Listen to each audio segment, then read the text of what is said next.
గోత్రానికి మన యొక్క బిందు పుట్టినోడైతే పొంగు దాపుకో పొంగు లోపల 5 మల్లె పూలు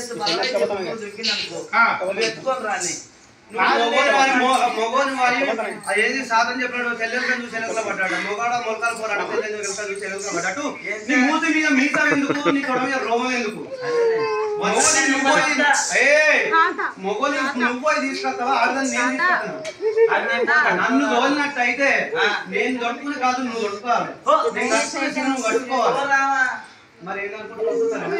నువ్వు కట్టుకుని చీర కట్టుకోమంటున్నావా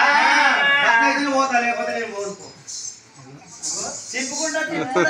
పోతే నడతావా వెనక చిన్నోడు తెచ్చుకోవద్దు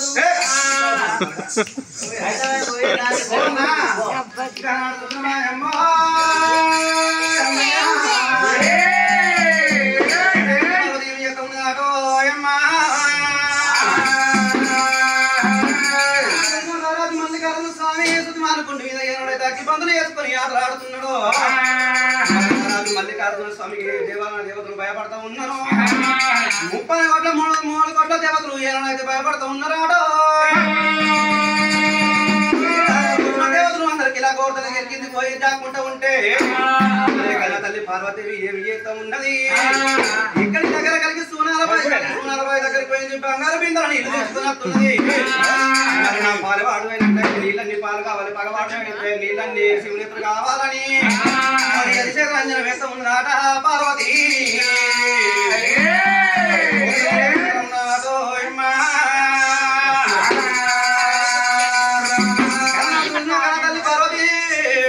మండారు చేతులు నోటి మాత్రం నూట పాడి మంత్రం పడదాం చదువుతా ఉన్నది మంత్రాలు బింద లోపల కొట్టంగానే మరి రారాజు మల్లికార్జున స్వామి నాటోయమ్మ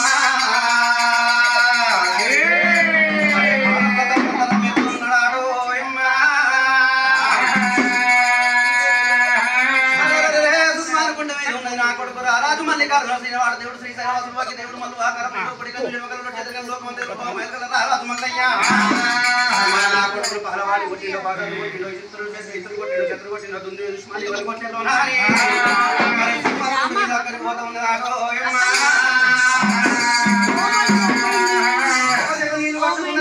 వాళ్ళు పట్టుకున్నది కానాడు చూసా పార్వతమ్మ మరి ఎట్లా పోతా ఉన్నది రారాజు మల్లికార్జున స్వామి దగ్గరికి రెండో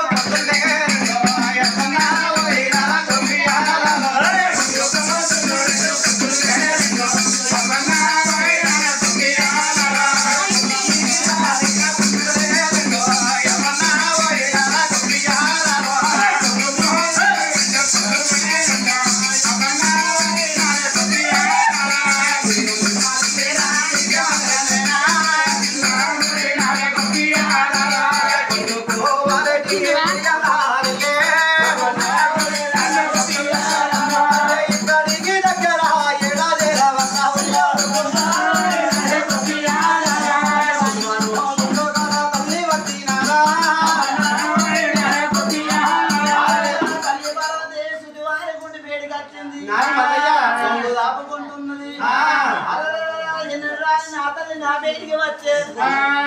ఆ యొక్క కొంగు దాపుకుంటున్నది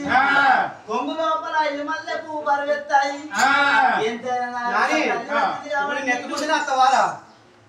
లంచ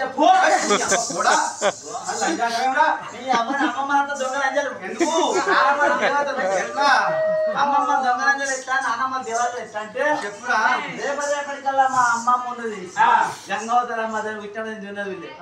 అమ్మ అమ్మమ్మ చల్ల ఉండదు రానే రాదు వచ్చిందంటే ఆడలేక కొనేవాడు అయితే ఒకసారి మా తాతయ్య మా అమ్మమ్మ మా ఇంటికి వచ్చింది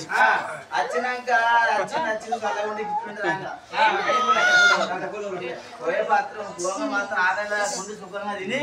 నూనె అయితే 6 నెలలకు వచ్చినట్టు అయితే అవేం చేసింది చికెన్ ఓనాడు మటను ఓనాడు పూరీలు ఓనాడు దోశలు ఓనాడు రొట్టెలు చేసి మంచిగా తినబెడితే మంచిగా నున్నగా అయిందా నున్నగా అయినాక దానికి కూడా బొట్ల సంచి అలవాటు లేదు మా రసాల లెక్క కొత్త చేస్తున్నట్టుంది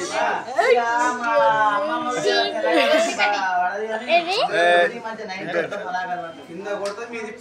చెప్తుంది ఇక మా అమ్మమ్మ సెలవు ఇంట్లోకి బయటకు ఎదురు మాట్లాడేది బుడ్డకంతా